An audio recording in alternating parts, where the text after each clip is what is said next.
Padín, volves a pedirnos paso aí dende a Bouza, dende Viana do Bolo, con máis testemunhas. Adiante, compañeira.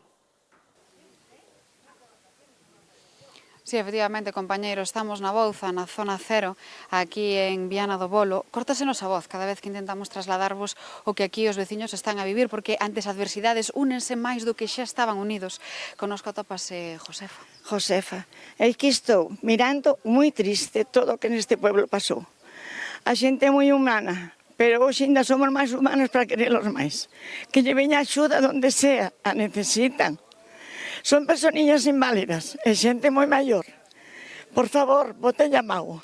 Mesmo ti ofreceste luz da túa casa que está un poquinho máis arriba? Eu ofrecín a luz da miña casa porque aquí abaixo non hai.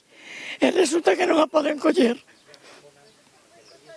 Josefa, é que, compañeros, córtasenos a voz, porque de verdade co que estamos a vivir aquí é tremendo. Tremendo ver como está todo agora, estradas que quedaron pois completamente colapsadas. Casillas destrozadas, o forno do pueblo de toda a vida, bodegas, cobertizos, todo.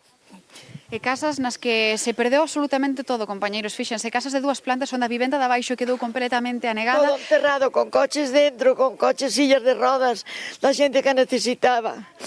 Incluso nesa segunda vivenda, para chegar a poder limpar, é casi imposible. É imposible, xa fomos 3 mulleres, eu brindeime tamén a porme unhas botas, pero non é traballo para as mulleres, é para que veñan alguén de empresas que traigan fuerza, máquinas e cousas que podan facer, porque nós non podemos quitar un palmo de barro.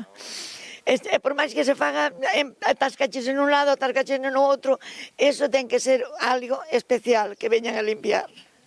Ademais, son 3 personas minusválidas, disminuídas físicas, que están pobriñas moi mal. É que hai casas con veciños en situacións complicadas, xa ven as nosas costas que continúan intentando restablecer tanto a conexión como a electricidade, e a realidade que aquí se está a vivir é completamente desgarradora. Non hai palabras suficientes, compañeiros, para describir aquí o que estamos vendo e o que nos queda. Josefa, agora é xuntarnos máis do que xa estábamos e seguir mirando. E axudar no que podamos. O que pasa con os nosos brazos xa son maiores, como a mí moitos.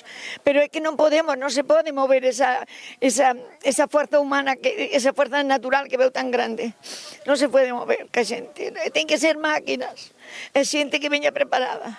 Josefa, moitísimas grazas por atendernos. Xa ven, é que isto é Vamos a imposible chorar, de pero non se fai describir, nada con compañeiros. chorar, hai que actuar.